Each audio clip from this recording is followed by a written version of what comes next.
présenté par DXM Technologies. En partenariat avec CEV.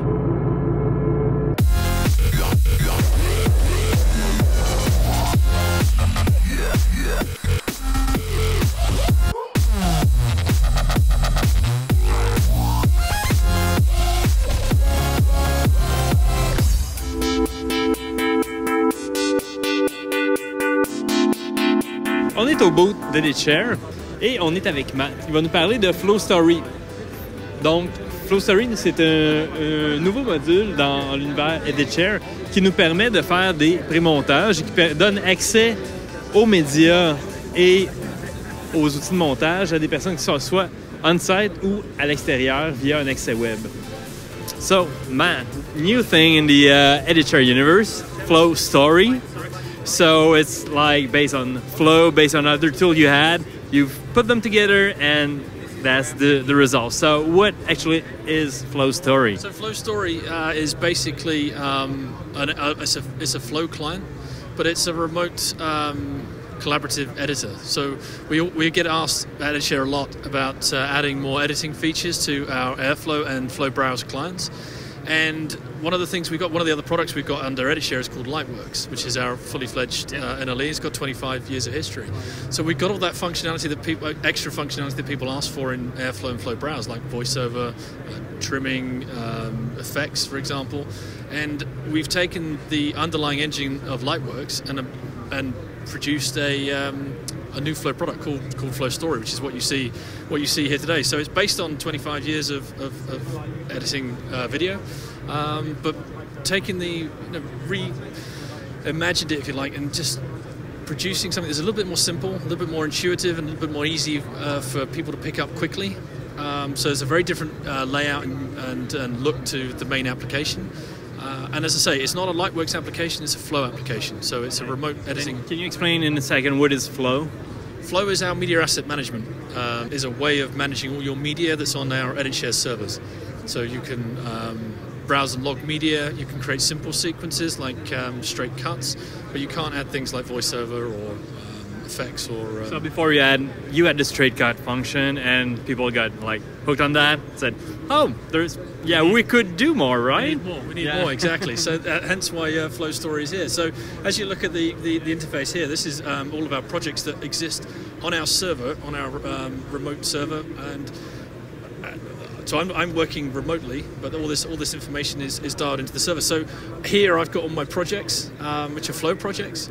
You can see the tab here, I've got local projects and I've got NAB, and the name of the NAB is just our Flow connection to our Flow server and our storage.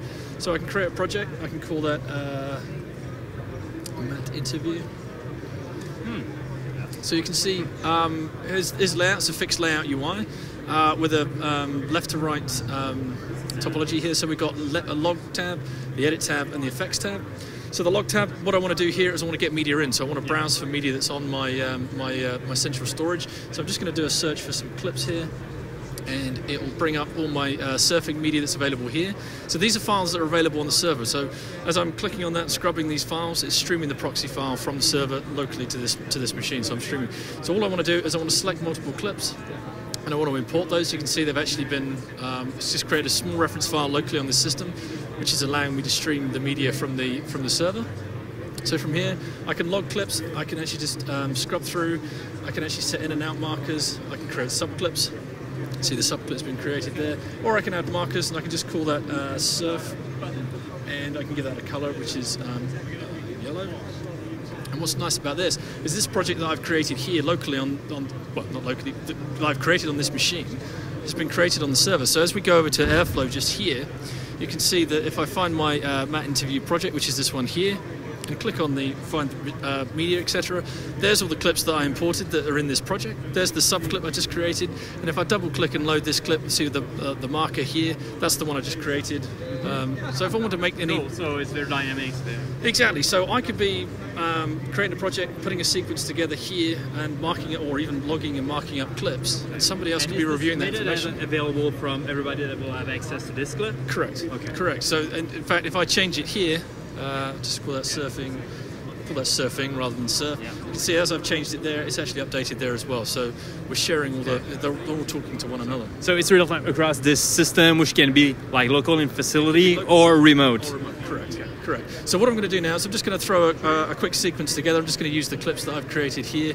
I'm just going to literally just throw these down onto the timeline as quick as I can to give you some idea of what we're going to do here. So a timeline which is like very like the one we have in Lightworks. Very much so, Yeah. but at the same time, trying to remove some of the old school behavior, if you like, of Lightworks and things that aren't really relevant so much these days. So things like the trim rollers, maybe not.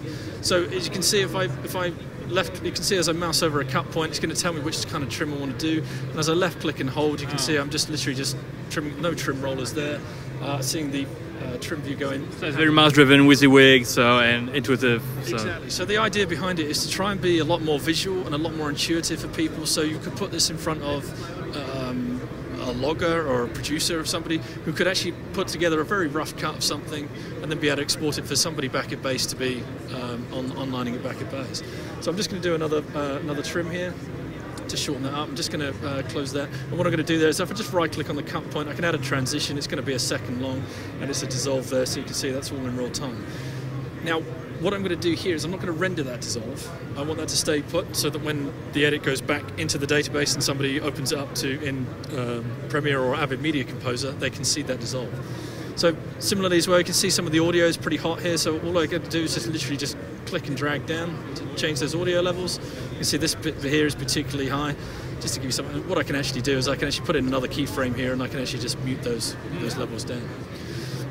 One of the nice things as well we said about what's missing from Airflow and Flow Browser is a voiceover tool. So I'm just going to mark a section here, open up, and you can see my microphone's over there. I'm just going to record a voiceover, so I just grab the microphone that is on, isn't it? So we can just see that you're not going to hear it play it back. Mm-hmm. So good volume. Get some idea that. And you can see how simple that is. It's literally just a quick click. You can see there's my levels down there. In fact, I can just boost those up a little bit if I wanted to. Kind of ready to go. So can we give access to anybody to this, or as you say, from the application or to the media? Do you mean? To the application. So you gotta have this installed on. You would have to have this installed. Okay. You would have to have access to a Flow server, an EditShare storage. So it's a whole package. So you'd need everything else from EditShare as well. But now I've finished working on this remotely. I'm just going to give this a name, and I'm going to call that surfing seek. You name the sequence. Exactly. So what I'm going to do as well is I'm just going to add a marker here about this dissolve. I'm just going to say dissolve, and I'm going to give it a description and say check dissolve. Is it maybe too short and too long? If I could type, that'd be. I'm going to give that a colour. I'm just going to say this. So what I want to do now is I want to send this back for somebody to be able to online back at base. So what I'm going to do is export it back to Flow. You can see I've got a couple of options here. I'm going to publish the edit, which means it's going to make it available. That's the media space it's going to go to, and it's going to upload the missing clip. So this voiceover that I've recorded here, I'm working remotely. It's only local on this machine, but it needs to be back on the server. It won't record remotely. It needs to go back to the server. So I want it to upload missing clips. I click on Start there. And here we go, it's uploading the file now. So what you'll see looking over at Airflow here is that because we were in the same project earlier, we're changing the metadata. You see now the voiceover file has arrived. It's now an asset that's available. So if you open up, that demo is Media Composer, and we find, I'm going to have to move there because I can't remember the name of the project, which was... Interview. There it is. I'm struggling to see it. Okay, so you can see there's the same assets that are available. There's the voiceover file that we uploaded. There's the sequence that I created called surfing. We drag that into Media Composer. We open up the sequence. That's okay. That's fine. And you can see there I've got my sequence available with the audio levels and the audio crossfade and the marker that I added, which is basically check the dissolve. Is that okay? It's probably a bit short, so actually what I'm going to do is just remove it. And I'm going to put a comment on there that just says MS, that's me, removed, too short. So what I can do now is I can obviously make other changes, but you can see the voiceover file is there. But what I want to do is after I've finished editing the sequence here is I actually want to export this back out. And I'm going to give that a name, which I haven't created yet. preferably a name that it will accept. There we go. So if we go back to where we saved that, which is on our desktop over here, you can see I've got the sequence here that I'm going to drag it back into Flow to make it available again as an asset that's available to everybody in the system. And we can actually use Flow Story. If I click, we showed you the log tab earlier. So I go back to the log tab, I click on sequences. There's the sequence that we've just created from Media Composer. There's the dissolve that I added, removed actually from Media Composer to come back here. So you can actually even go into full screen mode now, as you can see there, and view that sequence from Media Composer and any Flow Story client. It's pretty quick because you're removing not the video but the data in the collaboration. So it's not like really exporting QuickTime, uploading, downloading. It's a little bit clunky at the moment getting it from Media Composer back to Flow, but that's just early days for the product. So, so now it's working with Media Composer. So is it compatible with other software? In fact, it's on the other system, but it works with Premiere as well with the same principle. Is it based on AAF2 or XML? It's based on AAF, so it will also work with XML. So to go to Final Cut. Again, there'll just be a setting that you make during the exports. Actually, what your workflow is. So there'll be a selection which will be XML or AAF or even a client. In fact. Okay. And could it be exported to an email or something like? You could actually do that as well, but you can also do a flattened file. So I could actually be using the high-res media. In fact, that's a nice thing to show. You can actually switch between the media playback, so you can either have the proxy information or the high-res information. So, and the important thing to remember that when I exported that AAF was that I was working on the proxies. When the AAF was exported into Flow and we dragged and dropped, it's linking to the high-res material. So it's actually being online. Media Composer reconnected to. At what point did it reconnect to the full media? To the full high-res. Correct. Or in Composer? The information's actually in an AAF file. So basically. So Media Composer. So Media Composer says, oh, there's the high-res media. I can link to that and I can use all that. Very cool. So, and is the Flow Story part an add-on license when you have Flow, or it's an option for Flow. So you can either have Flow, Flow Browse, or Flow Story. And how many access can you have to Flow Story when you have that license? Is it per seat? Per seat. Yeah, that's right. So you just buy as many seats as you require for the server. Okay. And what does it ask from the server? Do you have a maximum? Like, say, well, we can have 8 clients working and editing like this, or it depends on the hardware you have? That's a good question. I don't actually know the answer to that. Still early days for the product, but I would imagine there probably will be a limitation. I don't know. But what does it pull can the actual server?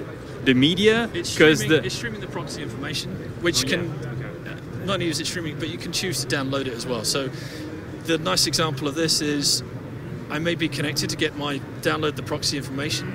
Once I've got all the proxies from the server, I may want to disconnect and go work offline. I can continue to work with those proxy files, and when I've finished, I can reconnect back to the server, and the data that's offline will sync back online with the server as well. So it's work online or offline or remotely. Well, that's a good solution. It's like, it's very good and you can really add it to a couple of workflows, like established workflow and stuff like that, and you say it's available for to work in Media Composer. And also for fast turnaround. One of the other demos we've got over there is a fast turnaround. So edit while capture. You can be recording your clips in. You can take a section of that data, add a voiceover, add a title effect to it, render it out, and have it viewable in Airflow to somebody anywhere else around the world. And in fact, that is also easily usable and understandable by anybody. So that's the idea, to make it simple, fast, and even if the director doesn't know Media Composer, he'll understand this pretty well. That's the idea. Yeah. Excellent. Well, Matt, thanks for your time. No worries. Amazing demo. Good stuff. Yeah. Thank you.